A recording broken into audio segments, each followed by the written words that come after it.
गणेशोत्सव काळात सार्वजनिक गणेशोत्सव मंडळांसह अनेक गणेश भक्त आपल्या घरातील गणपतीसमोर अतिशय कल्पकतेनं देखावे साकारतात।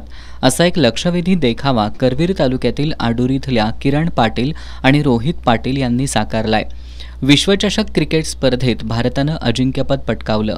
या स्पर्धेच्या अंतिम सामन्यातील शेवटच्या षटकात सूर्यकुमार यादवनं डेव्हिड मिलरचा घेतलेला अफलातून झेल सामन्याचा टर्निंग पॉइंट ठरला। सूर्यकुमार यादव याने टिपलेल्या याच झेलचा देखावा किरण आणि रोहित यांनी साकारलाय। भारताने विश्वचषकात 17 वर्षांनी जिंकल्यामुळे मी हा आरास तयार करण्याचा निर्णय घेतला आणि आरास तयार करताना मला यात अमोल भाकरे यांनी खूप मदत केली।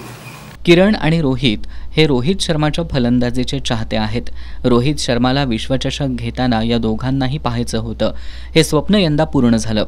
यातूनच त्यांनी या स्पर्धेतील अंतिम सामन्यातील हा थरारक क्षण देखाव्याच्या माध्यमातून साकारण्याचे ठरवलं। फिटिंग साहित्यातील रॉ मटेरियलपासून त्यांनी ही सजावट केली आहे। गणेशोत्सवाच्या आधी 15 दिवस सजावटीची तयारी सुरू होती।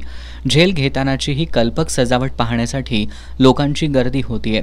दरम्यान सांगरूळ इथल्या अमोल घराळ यांनी T20 क्रिकेट स्पर्धेतील काही क्षणाचे डिजिटल प्रिंटिंग करून देखाव्याचं सादरीकरण केलं असून 2.5 फूट उंचीची विश्वचषकाची प्रतिकृतीही साकारली आहे।